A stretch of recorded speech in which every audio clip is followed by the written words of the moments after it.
你知道在没有支架的情况下怎么固定枪支吗？首先找到一棵喜欢的树，然后把绳子缠在树上并打个结。打结的时候注意要给枪支预留位置，之后再把枪穿过绳结，然后顺时针缠绕2圈半，一个简单的固定支架就这样做好了。男人将枪口瞄准100米之外的特制西瓜，扣动扳机，但因为风向影响了子弹的轨迹，导致中弹点和男人预估的位置偏差了25厘米。他拿出螺丝刀向左修正风偏旋钮，这次西瓜被精准爆头。最后他拿出5.8毫米的子弹，其威力足以秒杀所有目标。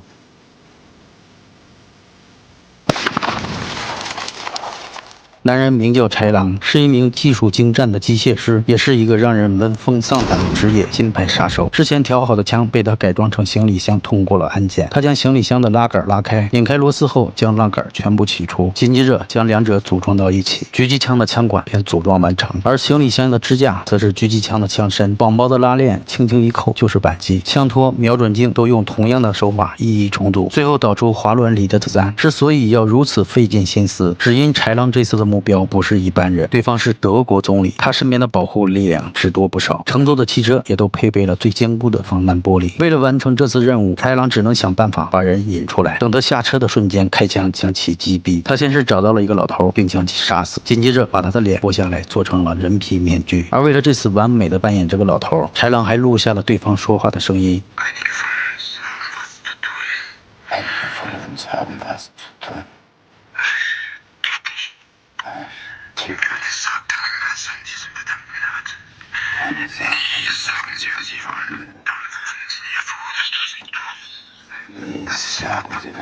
一切都已经准备就绪，豺狼逼着老人的脸走进了公司。当安保人员熟悉的跟他打招呼时，豺狼却疯狂咳嗽，这是老人常年吸烟后留下的坏毛病。对方没有将此事放在心上，而豺狼也因此轻松的过了第一关。之后他按照老人每天的工作轨迹，将清洁车推到了一个房间，紧接着趁人不注意落下窗帘。然而就在他组装手枪的时候，一个女人却突然从身后走来，没办法，豺狼只好将其击杀。之后他装出打扫卫生，若无其事的样子走出了房间，但之前传出的动静还是引起了安保的注意。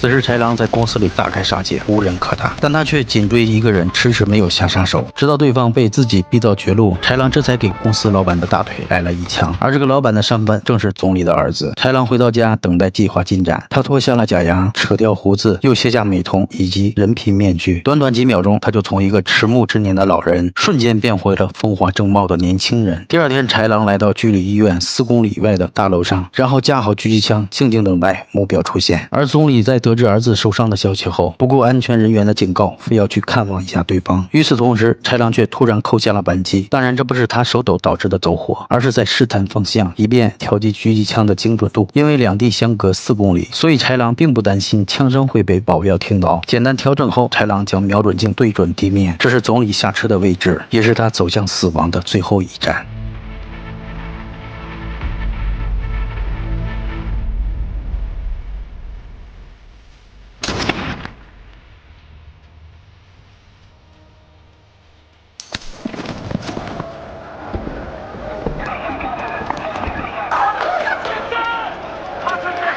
训练有素的保镖们立即根据弹孔锁定了方向，但此时的豺狼却已经把枪拆开，又恢复成行李箱的样子。整理好服装后，他淡定地给床下扔了一枚炸弹，在临走前还好心地按下了火警按钮。因为距离医院实在太远，所以他有充沛的撤离时间，可以随意挥霍。不久后，军队来到豺狼狙击的房间，但这里早就人去楼空。不过他们却发现了一个小礼物。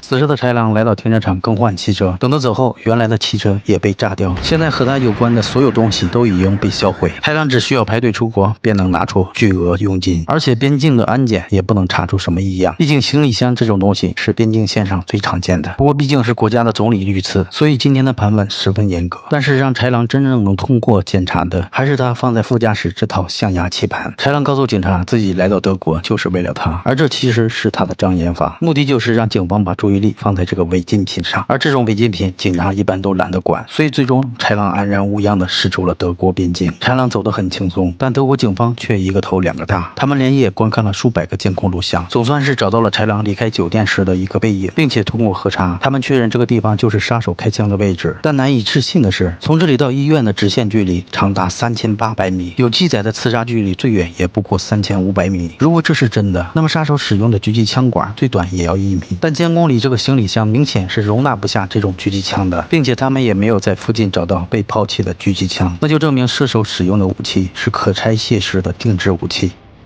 Barrel in 2 parts is the gun maker's holy grail.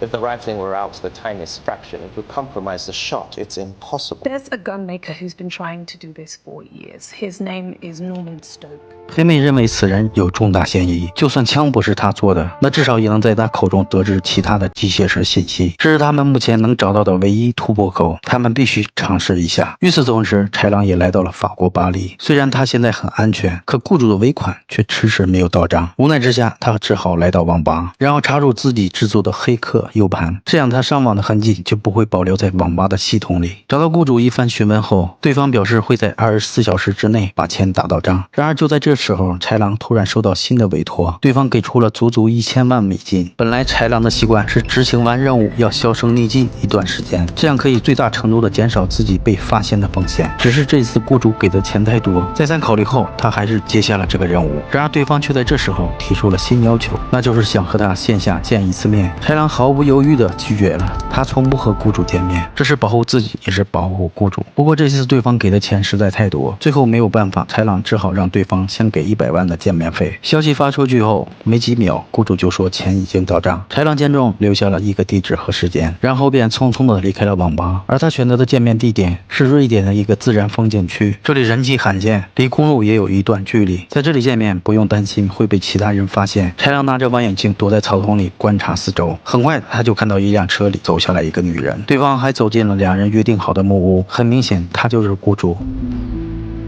Don't let her out. Did you come alone? Yes, I followed your instructions to the letter. Who's the target? Boulay Doug Charles. UDC. 听到这个名字，豺狼立即将佣金提高了10倍，并要求对方支付刺杀行动中产生的所有费用，并且不管是否愿意接受这个条件，这次见面的100万他都不会退。女人闻言后表示自己要回去和老板商量一下，然而豺狼却迟迟没有回应。女人回头望去，这才发现对方早已离开。而这个 UDC 之所以被豺狼狮子大开口，只因对方开发了一个软件，这个软件可以看到所有富豪的资金流动记录，而这些记录则是富豪们最在乎的隐私，一旦曝光，他们做过的脏事再也无法隐藏，所以富豪们才派女人去和豺狼谈判。得知对方提出要加钱的时候，富豪们没有丝毫犹豫，便答应了下来。唯一的要求便是让 UDC 在软件上架之前彻底消失。与此同时，豺狼也回到了家中，他将工作和生活完全切割，妻子不会知道他的杀手身份，而他也不会因为妻子的存在而束手束脚。回来后，豺狼再次进入聊天室，之前的尾款说好24小时到账，可直到现在他没有收到尾款。这次雇主没有理由继续拖欠，而是直接骂起了豺狼，看样子有人要倒霉了。